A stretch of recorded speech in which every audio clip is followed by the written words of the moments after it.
کاشانۂ بصیرت ایک ایسا یوٹیوب چینل جس پر ہر قسم کی دینی کتب بالخصوص محروم بصارت افراد کے لیے آڈیو اور ویڈیو فارمیٹ میں دستیاب ہیں اور بالعموم تمام مسلمان برادران و خواہران کے لیے دستیاب ہیں۔ اس لیے آپ سے گزارش ہے کہ بیل آئیکن کو پریس کر کے ہمارے اس چینل کو ضرور سبسکرائب کیجیے تاکہ آئندہ آنے والی ہر کتاب آپ کو بر وقت ملتی رہے۔ کاشانۂ بصیرت، کاشانۂ بصیرت، کاشانۂ بصیرت، کاشانۂ بصیرت۔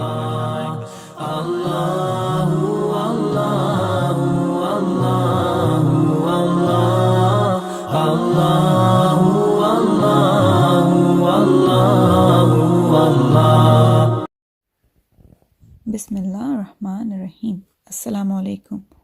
کاشانۂ بصیرت کا یوٹیوب چینل، اس پر کتاب الغدیر کا حصہ نمبر 7 ہم پڑھ رہے ہیں۔ جو ٹاپک ہے وہ ہے ابو بکر کے بارے میں غلو، اور اس کی ہیڈنگ نمبر 17 ہے دوستوں کو تحفہ ابو بکر۔ پچھلے حصے میں جیسا کہ اس کی آدھی روایت پڑھی تھی تو تھوڑا سا اس کے بارے میں عرض کرتے ہیں کہ رسول خدا نے پیشن گوئی کی تھی کہ آخری زمانے میں قوم ہوگی رافضیوں کی، اور وہ حق سے پھر جائیں گے اور قرآن کی غلط تعویل کریں گے، اور خدا نے ان کے لیے کہا تھا یحرفون الکلم عن مواضع۔ یہ آیت کے بعد اس کے بعد نیچے صفحہ نمبر 181 سے شروع کرتے ہیں کہ وہ کلمات کو معنی سے بدل کر دوسرے مفہوم میں استعمال کرتے ہیں۔ تو حضرت ابو بکر نے پوچھا کہ خدا انہیں کیا سزا دے گا؟ تو رسول خدا نے فرمایا اے ابو بکر، یہی کافی ہے کہ ابلیس عذاب خداوندی سے نجات کی طلب کرتا ہے۔ ابو بکر نے پوچھا یہ تو دشمنوں کی سزا تھی، ہمارے دوستوں کو کیا جزا ملے گی؟ فرمایا تم دونوں اپنے اعمال کا ہدیہ انہیں دے دو۔ دونوں نے کہا خدا اور رسول کو گواہ کر کے کہتا ہوں کہ اپنے عمل کا چوتھائی حصہ ثواب کا عطا کرتا ہوں۔ رسول خدا نے فرمایا تو پھر تحریر بھی لکھ دو۔ حضرت علی کا بیان ہے کہ ابو بکر نے شیشے کی دوات تھام لی اور رسول خدا بولتے جاتے تھے اور وہ لکھتے جاتے تھے۔ نیچے ترجمہ پڑھتی ہوں اس کا کہ میں خدا اور رسول کو گواہ کر کے کہتا ہوں کہ میں نے اپنے عمل کا چوتھائی ثواب اپنے مومن دوستوں کو عطا کیا اور یہ تحریر لکھ دی۔ عمر نے بھی ایسی ہی تحریر لکھ دی۔ جب یہ دونوں کتابت سے فارغ ہوئے تو جبرائیل نازل ہوئے اور فرمایا یا رسول اللہ، خداوند عالم بعد تحفہ درود و سلام فرماتا ہے کہ تمہارے دونوں صحابیوں نے جو تحریر لکھی ہے مجھے دے دو۔ رسول نے کہا یہ ہے۔ جبرائیل لے کر آسمان پر اڑ گئے۔ واپس ہوئے تو رسول خدا نے پوچھا تحریر کیا ہوئی؟ جبرائیل نے کہا خدا کے پاس ہے، اس پر میں نے جملہ اہل عرش اور میکائیل اور اسرافیل نے بھی دستخط کیے ہیں۔ خدا فرماتا ہے میرے پاس ہے، قیامت میں یہ دونوں اپنے قول کو پورا کریں گے۔ ریفرنس عمدۃ التحقیق مالکی صفحہ نمبر 107 سے 105۔ تبصرہ علامہ امینی۔ اس بے پر کی کہانیوں پر کیا کہوں، لیکن یہ بڑھاپے کی بھی ایک ہی رہی۔ کبھی رسول خدا فرماتے ہیں کہ یا علی، کیا تم دونوں بوڑھوں سے محبت کرتے ہو؟ کبھی یہ کہ جنت میں صرف ابو بکر کی داڑھی ہوگی۔ کبھی رسول خدا ابو بکر کی داڑھی کا بوسہ لیتے ہیں۔ کبھی ہجرت کے موقع پہ رسول جوان ہیں اور ابو بکر معروف بوڑھے ہیں۔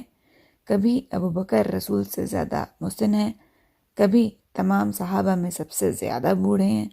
حیرت ہے کہ جسے وقت معلوم تک مہلت دی گئی ہے اور جو ہمیشہ عذاب خدا میں ہے، وہ بھی دشمنان ابو بکر کے عذاب میں تخفیف کی دعا کرتا ہے۔ پتہ نہیں کیوں؟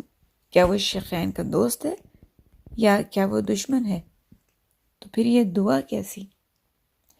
میں اس شیشے کی دوات پر بھی تبصرہ نہ کروں گا کہیں چکنا چور نہ ہو جائے، اور نہ راویوں کے کذاب ہونے کی نشاندہی کی طویل جال سے کروں گا، لیکن سوال یہ ہے کہ روایت دوسرے حفاظ اور محدثین نے کیوں نہ لکھی؟ پھر یہ کہ اس میں جو آیت یہودیوں کے لیے ہے اسے شیعوں پر کیوں چپکایا گیا؟ کیا یہ تحریف کلمہ نہیں ہے؟ ان خواہشات کے بندوں کو پاکیزہ قول اور صراط مستقیم کی توفیق عطا ہو۔ 18ویں ہیڈنگ ہے ابو بکر قاب قوسین میں۔ حدیث معراج میں ہے کہ جب رسول خدا قاب قوسین پہنچے تو انہیں وحشت نے گھیر لیا۔ اچانک انہوں نے بارگاہ خدا سے ایک آواز سنی۔ آواز ابو بکر کی سنی تو انہیں اطمینان قلب حاصل ہوا اور اپنے صحابی کی آواز سے مانوس ہوئے۔ عبیدی نے اس روایت کو کرامات ابو بکر میں شمار کر کے کہا ہے کہ اس کرامت میں وہ منفرد ہیں۔ اس کا ریفرنس بھی کتاب ہے عمدۃ التحقیق صفحہ نمبر 154، بریکٹ میں لکھا ہوا ہے صفحہ نمبر 260۔ تبصرہ علامہ امینی۔ بھلا یہ وحشت کیوں جبکہ رسول مساحت قدس میں ہے؟ رسول کو تو صرف خدا ہی سے انس تھا، اس مقام پر تو جبرائیل بھی پر نہیں مار سکتے تھے۔ یہ ابو بکر کی آواز وہاں کیسے ٹپک پڑی؟ خدا کی قسم قطعی غلط ہے۔ یہ دونوں روایتی تجزیہ تھا، روایتی حیثیت سے اس لیے محمل ہے کہ اس کے اسناد مقطوع ہیں۔ ہیڈنگ نمبر 19، دین اور اس کے آنکھ کان۔ حذیفہ بن یمانی نے رسول کو فرماتے سنا کہ میں نے ارادہ کیا ہے کہ ساری دنیا میں لوگوں کو فرائض و سنن بتانے والے مبلغ بھیجوں، جس طرح عیسیٰ نے حواریوں کو بھیجا تھا۔ کہا گیا ابو بکر اور عمر کو کیوں نہیں بھیجتے؟ فرمایا وہ تو میری ضرورت ہیں، وہ دین کی آنکھ اور اس کے کان ہیں۔ مستدرک حاکم اور ذہبی کی تخلیص میں ہے کہ اس کا راوی حفظ محمل آدمی ہے۔ اس کا ریفرنس ہے کتاب المستدرک علی الصحیحین، جلد نمبر 3 صفحہ نمبر 74۔ نسائی، ابن عدی، ابن حبان، ابن معین، احمد وقیل وغیرہ بھی منکر الحدیث، واہیات اور آفت حدیث کہتے ہیں۔ ابو حاتم اسے شیخ کذاب کہتے تھے۔ یہ تو روایتی تجزیہ تھا، کاش یہ معلوم ہو سکتا کہ وہ کس حیثیت سے دین کی سماعت و بصارت ہیں۔ کیا انہیں کلالہ کا مطلب، دادا دادی کی میراث اور تیمم کا طریقہ معلوم تھا؟ انہیں تایتوں کا مطلب بھی معلوم نہیں تھا، بغلے جھانکنے لگتے تھے۔ آیات کے ظاہر الفاظ کی لغوی معرفت نہیں تھی، اسرار و عوامس تو دور ہے، پھر یہ کس حیثیت سے ان کی رسول کو ضرورت تھی؟ کیا وہ میدان جنگ میں ڈٹے رہے؟ کیا انہیں کتاب و سنت کی واقفیت تھی؟ کیا معاملہ فہمی تھی؟ کیا وہ احکام کا نفاذ کر سکتے تھے؟ گزشتہ صفحات میں بیان ہوا کہ حدیث رسول صلی اللہ علیہ وآلہ وسلم عمر اور ابو بکر اسلام کے لیے بمنزل آنکھ ناک کان ہے، یا ان دونوں کی منزلت میرے نزدیک سمع و بصر کی ہے۔ اس کا راوی ولید بن فضل حدیث ساز اور کذاب تھا۔ ریفرنس تذکرۃ الموضوعات نمبر 20۔ ہیڈنگ نمبر 20، خدا کے نزدیک ابو بکر کی قدر و منزلت۔ ابن عباس سے مروی ہے کہ ابو بکر غار میں رسول کے ساتھ تھے، انہیں سخت پیاس لگی، رسول سے شکایت کی، رسول نے فرمایا غار کے دہانے پر جا کر پی لو۔ ابو بکر کا بیان ہے کہ میں دہانے پر پہنچا، شہد سے زیادہ شیرین، دودھ سے زیادہ سفید اور مشک سے زیادہ خوشبو والا پانی پیا اور واپس آیا۔ رسول اللہ نے پوچھا پانی پی لیا؟ جواب دیا ہاں۔ رسول نے فرمایا کیا تمہیں بشارت دوں کہ خدا نے ایک فرشتے کو مامور فرمایا تھا کہ نہر جنت سے ایک نہر غار میں پہنچا دے کہ ابو بکر پانی پئیں گے۔ ابو بکر نے حیرت سے کہا کیا میری خدا کے نزدیک یہ منزلت ہے؟ فرمایا ہاں، اس سے بھی بڑی فضیلت سنو کہ اس خدا کی قسم جس نے مجھے برحق نبی مبعوث کیا ہے کہ تمہارا دشمن کبھی جنت میں نہ جائے گا چاہے اس نے 70 انبیاء کے برابر عمل کیا ہو۔ ریفرنس ریاض الازرا جلد نمبر 1 صفحہ نمبر 71۔ تبصرہ علامہ امینی۔ یہ روایت کیسے صحیح ہو سکتی ہے جبکہ حفاظ و محدثین کی نظر سے یہ روایت نہیں گزری؟ اس کا تذکرہ کم سے کم معجزات رسول میں تو ہوتا۔ سیوطی نے ابن عساکر کے حوالے سے لکھ کر کہا ہے کہ اس کی سند محمل ہے۔ اس بات کا ریفرنس الخصائص الکبریٰ جلد نمبر 1 صفحہ نمبر 158 87۔ اس کے راوی ابن عباس ہیں، جبکہ ہجرت کے وقت وہ 1 یا 2 سال کے تھے۔ غار میں کوئی تیسرا نہ تھا۔ اس قوم نے فضائل کی کوشچن مارک ڈلا ہوا ہے مارتے ہوئے ایسے اور بھی واقعات لکھے ہیں۔ نمبر 1، عبداللہ بن عمر سے مرفوعاً نقل ہے کہ جس رات کو ابو بکر پیدا ہوئے، خدا نے جنت سے کہا کہ مجھے اپنی عزت و جلال کی قسم تیرے اندر اس کو داخل کروں گا جو اس مولود کو دوست رکھے گا۔ یہ احمد بن عصمت کی موضوع حدیث ہے۔ ریفرنس اس کا ہے میزان الاعتدال، جلد نمبر 1 صفحہ نمبر 119، نمبر 467۔ نمبر 2، ابو ہریرہ سے مروی ہے کہ آسمان دنیا پر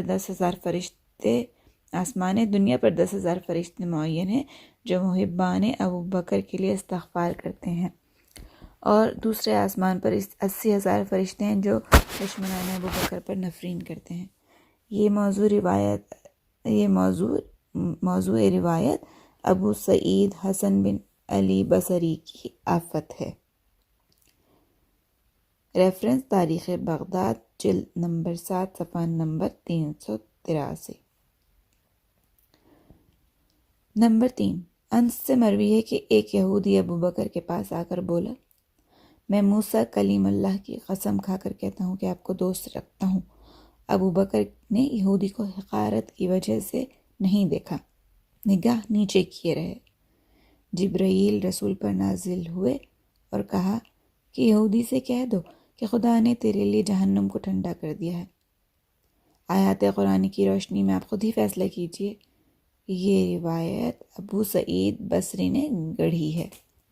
نمبر 4، انس سے مرفوعاً نقل ہے کہ خدا ہر شب جمعہ 1,00,000 جہنمیوں کو آزاد کرتا ہے کہ صرف امت محمد کے 2 افراد کو آزاد نہیں کرتا، جبکہ گناہ کبیرہ کے مرتکب افراد کو بھی آزاد کر دیتا ہے۔ وہ 2 افراد ہیں بتوں کے پجاری اور دشمنان ابو بکر و عمر۔ یہ لوگ مسلمان نہیں بلکہ اس امت کے یہودی ہیں۔ اس روایت کو متوکل کے غلام ابو شاکر نے وضع کیا ہے۔ نمبر 5، عبداللہ بن عمر سے مرفوع نقل ہے کہ خدا نے مجھے 4 کی محبت کا حکم دیا ہے، ابو بکر، عمر، عثمان اور علی۔ یہ سنجر نے گڑھی ہے۔ اس کا ریفرنس ہے میزان الاعتدال۔ نمبر 6، ابو ہریرہ سے مروی ہے کہ علی نے کہا، تم ابو بکر اور عمر سے محبت کرتے ہو؟ عرض کیا ہاں۔ فرمایا محبت کرو تو جنت میں داخل ہوگے۔ یہ روایت اشنانی کی چال بازی کا نتیجہ ہے۔ اس کا ریفرنس ہے کتاب العالیہ المصنوعہ، جلد نمبر 1 صفحہ نمبر 305۔ نمبر 7، جابر سے مرفوع نقل ہے کہ مومن کبھی ابو بکر اور عمر کو دشمن نہ رکھے گا اور منافق انہیں دوست رکھے گا۔ یہ روایت جعلی الطحان نے بگھاری ہے۔ نمبر 8، ابو ہریرہ سے مرفوع نقل ہے کہ جبرائیل مجھے خبر دیتے ہیں کہ ابو بکر اور عمر کو مومن پرہیزگار دوست رکھے گا، کمینہ منافق دشمن رکھے گا۔ یہ روایت ابراہیم انصاری نے گڑھی ہے۔ نمبر 9، ابو سعید سے مرفوع نقل ہے کہ جس نے عمر کو دشمن رکھا اس نے مجھے دشمن رکھا۔ یہ بھی ابراہیم کی جعل سازی ہے۔ نمبر 10، حضرت علی سے مرفوعاً خدا نے ام الکتاب میں عہد لے لیا ہے کہ تم سے، یعنی بریکٹ میں لکھا ہے ابو بکر، عثمان اور علی، مومن پرہیزگار محبت کرے گا اور کمینہ منافق دشمن رکھے گا۔ یہ بھی ابراہیم انصاری کی جعل سازی ہے۔ کتاب کا ریفرنس ہے الکامل فی ضعفاء الرجال۔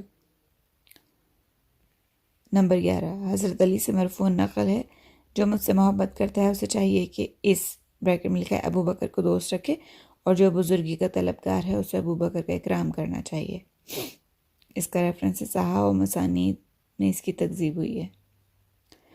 نمبر 12، انس سے مرفوع نقل ہے کہ عرش کے 360 ستون ہیں، ہر ایک میں دینوی طبق 60,000 گنا بڑا ہے، ہر ایک میں 60,000 پتھر ہیں، ہر ایک دنیا سے 60,000 گنا بڑا ہے، ہر پتھر پر 60,000 عالم ہیں، ہر عالم ثقلین کے مانند 60,000 گنا بڑا ہے۔ ان کو خدا نے الہام کیا ہے کہ تم محبان شیخین کے لیے استغفار کرو اور دشمنوں پر لعنت کرو۔ یہ جو تعداد بیان ہوئی ہے، ہر عدد غلو اور لاف و گزاف کا دھندہ ہے۔ نمبر 21، ہیڈنگ نمبر 21، رسول صلی اللہ علیہ وآلہ وسلم کی شیخین سے تائید۔ ابو اروی دوسی کہتے ہیں کہ ہم رسول کے پاس بیٹھے تھے کہ اتنے میں ابو بکر اور عمر طلوع ہوئے، تو رسول خدا نے فرمایا اس خدا کا شکر جس نے تم دونوں سے میری تائید کرائی۔ کتاب طبقات ابن سعد جلد نمبر 5 صفحہ نمبر 437۔ تبصرہ علامہ امینی۔ یہ روایت ابن ابی فدیک کے طریق سے ہے جسے ابن سعد نے ایک غیر معتبر اور متروک الحدیث کہا ہے۔ ہیڈنگ نمبر 22، ذریت آدم کے 5 پیکر۔ انس سے مروی ہے کہ رسول خدا نے فرمایا، مجھے جبرائیل نے خبر دی ہے کہ جب خدا نے آدم کے جسم میں روح پھونکی تو مجھے حکم دیا کہ جنت سے سیب لاؤ اور اسے نچوڑ کر آدم کے منہ میں ڈالو۔ اس کے پہلے قطرے سے آپ پیدا ہوئے، دوسری بوند سے ابو بکر، تیسری بوند سے عمر اور چوتھی سے عثمان پیدا ہوئے، اور 5ویں قطرے سے حضرت علی کی تخلیق ہوئی۔ آدم نے پوچھا، یہ معزز لوگ کون ہیں؟ خدا نے فرمایا، یہ تمہاری ذریت کے 5 پیکر ہیں، مجھے تمام مخلوقات میں سب سے زیادہ عزیز ہیں۔ جب آدم نے غلطی کی تو دعا کی، خدایا انہیں 5 پیکروں کی حرمت کا واسطہ میری توبہ قبول فرما۔ خدا نے توبہ قبول کی۔ اس روایت کو محب طبری نے ریاض میں نقل کیا ہے، یعنی کہ ریاض الازرا۔ اس کے علاوہ صفائق المحرقہ جلد صفحہ نمبر 50 اور بریکٹ میں صفحہ نمبر 83 بھی لکھا ہوا، اور ان سے ابن حجر نے صفائق محرقہ میں نقل کی ہے۔ تبصرہ کرتے ہیں علامہ امینی، کہتے ہیں کہ اس روایت اور جو لوگ توسل کے قائل نہیں ہیں ان میں کتنا فرق ہے۔ وہ لوگ تو رسول اعظم کے توسل کو بھی محمل ٹھہراتے ہیں، ان کے نزدیک ان عام آدمیوں کی کیا حیثیت ہوگی؟ اصل میں یہ روایت اس کے مقابل گڑھی گئی ہے جس میں آدم نے محمد و علی و فاطمہ و حسن و حسین کے واسطے سے دعا کی اور ان کی توبہ قبول ہوئی۔ پھر یہ کہ عمر خود استسقاء کے لیے عباس رسول کو میدان میں لائے اور ان کے توسل سے خدا سے بارش کی دعا مانگی۔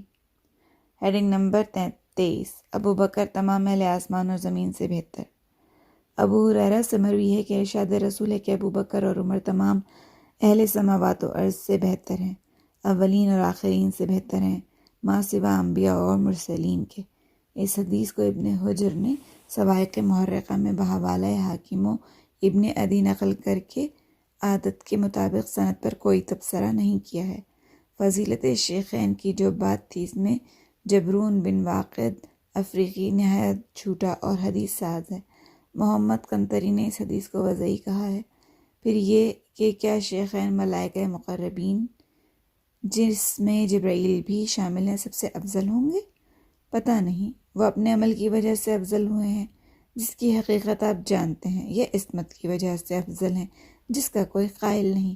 ملائکہ کی عصمت کے تو سبھی قائل ہیں۔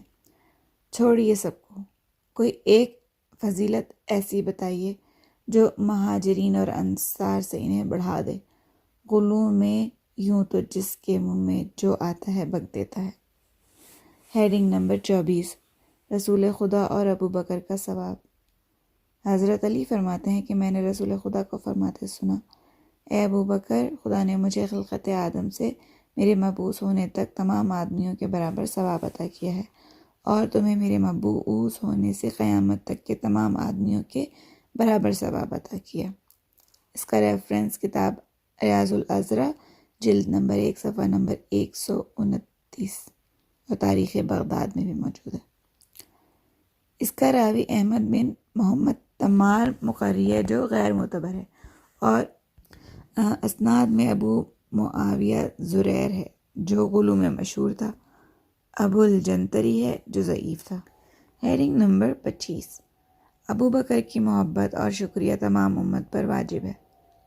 سہیل بن سعد کہتے ہیں کہ رسول خدا نے فرمایا کہ ابو بکر کی محبت اور شکریہ ادا کرنا میری تمام امت پر واجب ہے۔ خطیب بغدادی نے تاریخ میں عمر بن ابراہیم کردی سے نقل کیا ہے جو ذہبی کے نزدیک محمد حدیث نقل کرتا تھا۔ دار قطنی اسے کذاب اور خبیث کہتے ہیں۔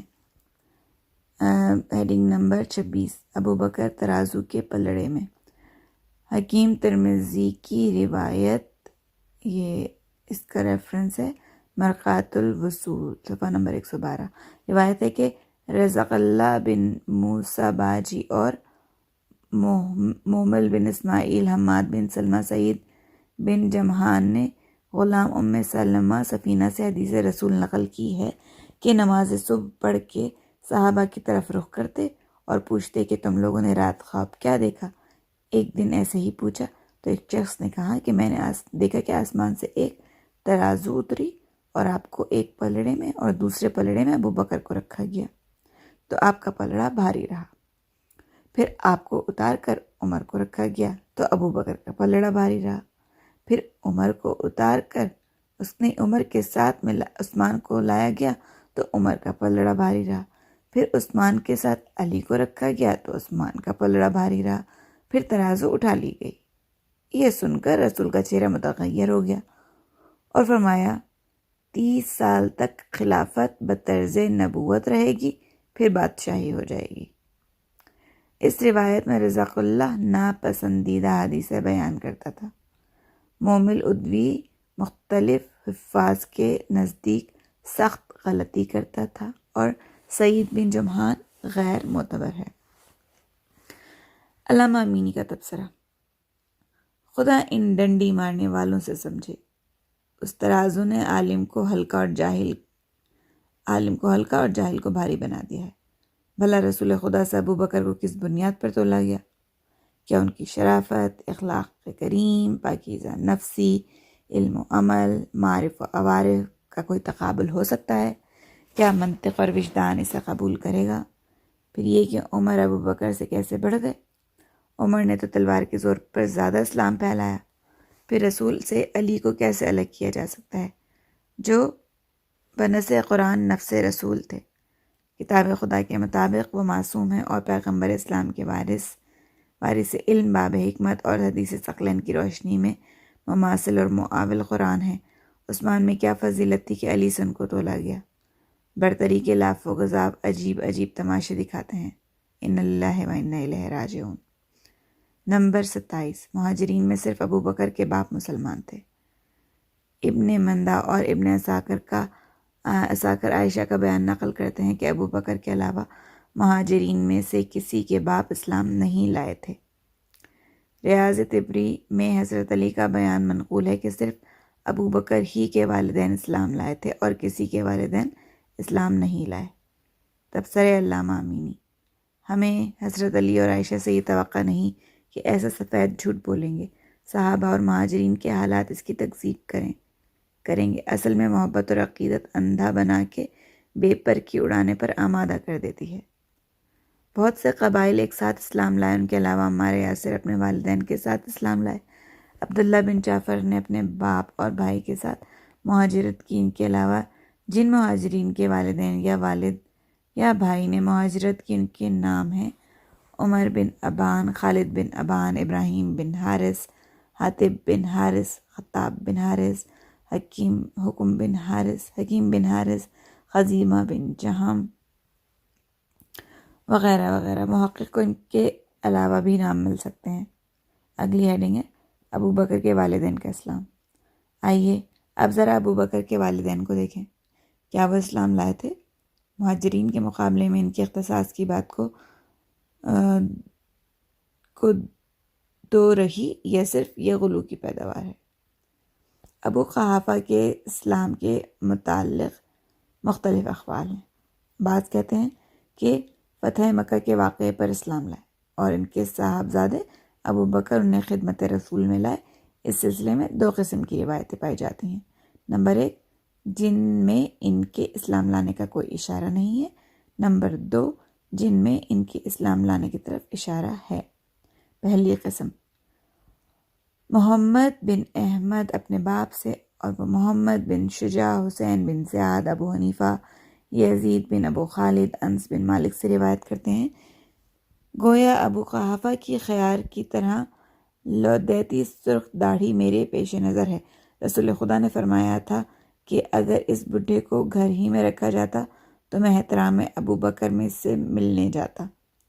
اس روایت کو لکھ کر حسب معمول حاکم خوش عقیدت سند کے سقم پر کوئی تبصرہ نہیں کرتے، چاہے حق و حقیقت کا تیا پاچا ہی ہو جائے۔ محمد بن شجاع بغدادی احمد بن حنبل کہتے ہیں کہ بدعتی ہے، قواریری کہتے ہیں کہ کافر ہے، زکریا سماجی سے کذاب کہتے ہیں۔ حسن کو یحییٰ بن معین کذاب کہتے ہیں۔ ان کے علاوہ بھی محدثین نے ان راویوں کے چیتھڑے اڑائے ہیں۔ کیا حاکم سے یہ بات پوشیدہ تھی؟ دوسری روایت قاسم بن محمد بن ابی بکر کی ہے، جس میں ابو بکر کا بیان ہے کہ میں ابو قحافہ کو لیے ہوئے خدمت رسول میں آیا۔ رسول نے فرمایا انہیں گھر ہی پر کیوں نہ رہنے دیا، میں خود ان سے ملاقات کرنے آتا۔ میں نے کہا بلکہ مناسب یہی تھا کہ میں انہیں آپ کی خدمت میں پیش کرتا۔ رسول خدا نے فرمایا اصل میں ان بزرگ کے صاحبزادے نے میرے اوپر جو احسانات کیے ہیں میں انہیں یاد رکھنے اور تحفظ کی غرض سے ایسا کہہ رہا ہوں۔ ریفرنس ہے اس کا المستدرک علی الصحیحین جلد نمبر 3 صفحہ نمبر 244۔ اس کے راوی بھی قاسم اور محمد بن ابی بکر کمسنی کی وجہ سے لائق اعتبار نہیں ہے۔ تخلیص المستدرک میں اس روایت کے بعد ذہبی لکھتے ہیں کہ قاسم نے اپنے والد کو نہیں دیکھا، نہ ان کے والد نے اپنے والد کا زمانہ پایا، اور عبداللہ بن عبد الملک فہری ہے جو ضعیف ہے۔ تیسری روایت انس سے ہے کہ ابو بکر اپنے والد کو لیے ہوئے خدمت رسول میں آئے تو رسول نے فرمایا کہ اگر اس بڈھے کو گھر پر ہی رکھا جاتا تو میں اس سے ملنے کے لیے جاتا۔ ریفرنس ہے المستدرک علی الصحیحین جلد نمبر 3 صفحہ نمبر 244۔ اس کے راوی جنابی ہیں جنہیں ذہبی بدکار اور بے دین کہتے ہیں۔ پتہ نہیں کیوں ایک بدکار کی بات یہاں مان لی۔ دوسری روایت بھی جھوٹ سے متہم ہے۔ چوتھی روایت جابر کی ہے کہ عمر بن خطاب ابو قحافہ کا ہاتھ پکڑے خدمت رسول میں لائے۔ جب ابو قحافہ رسول کے سامنے کھڑے ہوئے تو رسول نے فرمایا ان کا حلیہ بدل دو لیکن ان کی داڑھی سیاہ نہ کرو۔ ریفرنس اس کا ہے المستدرک۔ اس کا راوی عبداللہ بن وہب ہے جو انتہائی محمل تھا، ابو زبیر جو معتبر نہیں تھا۔ پانچویں روایت ابن عباس سے ہے کہ ابو بکر اپنے باپ ابو قحافہ کو لیے ہوئے خدمت رسول میں آئے۔ ابو قحافہ اندھے اور بوڑھے تھے۔ رسول نے فرمایا اس بڈھے کو گھر ہی پر کیوں نہیں رہنے دیا، میں اس سے ملنے آتا۔ ابو بکر نے کہا میں نے سوچا کہ اللہ انہیں ثواب میں رحمت فرمائے۔ اس خدا کی قسم جس نے آپ کو برحق نبی مبعوث فرمایا، میں اپنے باپ کے مسلمان ہونے پر اس سے کہیں زیادہ خوش ہوں گا جتنا کہ آپ ابو طالب کے اسلام لانے سے خوش ہوئے ہوں گے۔ اس بات کا ریفرنس ہے الاصابہ جلد نمبر 4 صفحہ نمبر 116۔ اس کا راوی محمد بن زکریا ضعیف اور کذاب تھا۔ عباس بن بکار کذاب جو محمل حدیث بیان کرتا تھا۔ ابو بکر ہزلی جھوٹ کے طور پر تورمار باندھتا تھا اور غیر معتبر تھا۔ اس کے علاوہ بھی دوسرے تمام راوی غیر معتبر جھوٹے حدیث اور حدیثوں میں ترلیس کرنے والے ہیں۔ دوسری قسم ہیڈنگ ہے دوسری قسم۔ ابو قحافہ کے اسلام کا تذکرہ صرف مسند احمد کی ایک روایت میں ہے۔ بطریق ابن اسحاق اسما بنت ابو بکر کا بیان ہے کہ جب رسول خدا مقام ذی طویٰ میں ٹھہرے تو ابو قحافہ نے اپنی سب سے چھوٹی بیٹی سے کہا کہ مجھے کوہ ابو قبیس پر لے چلو۔ اسما کا بیان ہے کہ میں اپنے اندھے باپ کو لیے ہوئے وہاں پہنچی۔ باپ نے پوچھا بیٹی تمہیں کیا دکھائی دے رہا ہے؟ کہا کہ کچھ متجمس سیاہی سی دکھائی دے رہی ہے۔ ابو قحافہ نے کہا کہ وہ لشکر ہے۔ بیٹی نے کہا کہ اس سیاہی میں کچھ لوگ آتے جاتے دکھائی دے رہے ہیں۔ انہوں نے کہا بیٹی یہ سردار لشکر ہے جو ان کے آگے آگے ہے۔ بیٹی نے کہا کہ خدا کی قسم اب سیاہی منتشر ہو رہی ہے۔ باپ نے کہا جیسے ہی لشکر حرکت میں آئے مجھے اس سے پہلے گھر پہنچا دینا۔ لیکن قبل اس کے کہ ابو قحافہ گھر پہنچے لشکر نے ان کے گھر پر دھاوا بول دیا اور ایک سوار نے بچی کی گردن سے چاندی کا ہار چھین لیا۔ اسما کا بیان ہے کہ جب رسول خدا مکہ کی مسجد میں داخل ہوئے تو ابو بکر اپنے باپ کو لیے ہوئے آئے۔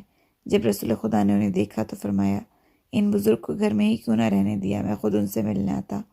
ابو بکر نے کہا خدا کے رسول یہ زیادہ مستحق تھے کہ آپ کی خدمت میں حاضر ہوتے۔ جب آپ کے سامنے یہ بیٹھے تو رسول خدا نے ان کے سینے پر ہاتھ پھیر کر فرمایا اسلام قبول کرو۔ ابو قحافہ اسلام لائے۔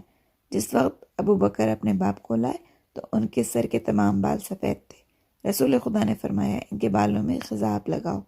اس کے بعد ابو بکر نے لڑکی کے ہاتھ کو تھام کر مجمع سے کہا کہ میں خدا کی قسم دیتا ہوں کہ جس نے بھی اس کا گلو بند لیا ہے دے دے، لیکن کسی نے بھی جواب نہ دیا۔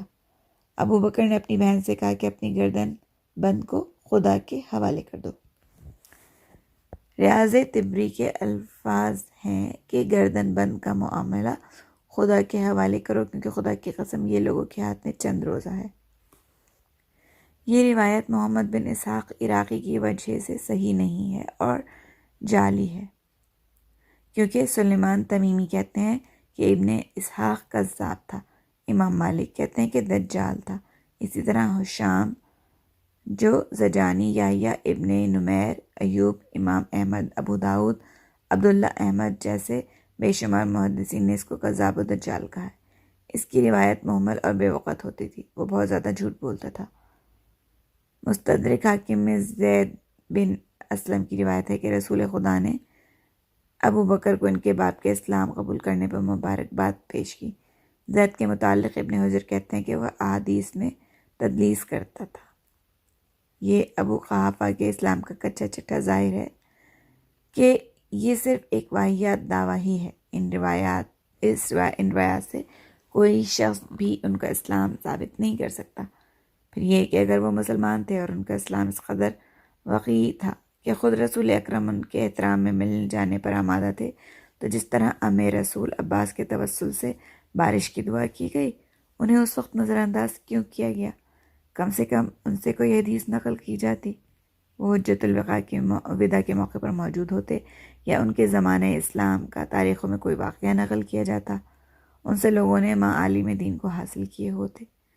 سب سے بڑی بات یہ ہے کہ ایک صحابی نے ان کی بیٹی کا گردن بند چھین لیا اور ابو بکر محشر کی دہائی دیتے رہے، یہیں سے خدا پر معاملہ ٹالنے کی فرمائش کرتے رہے، لیکن گردن بند چھیننے والے پر ذرا بھی خوف کا اثر نہ دیکھا گیا۔ پھر بھی تمام صحابہ عادل ہیں، پتہ نہیں کیوں۔ یہاں پر اپنے گفتگو کو روکتے ہیں، صفحہ نمبر 196 سے دوبارہ شروع کریں گے۔ السلام علیکم ورحمۃ اللہ وبرکاتہ۔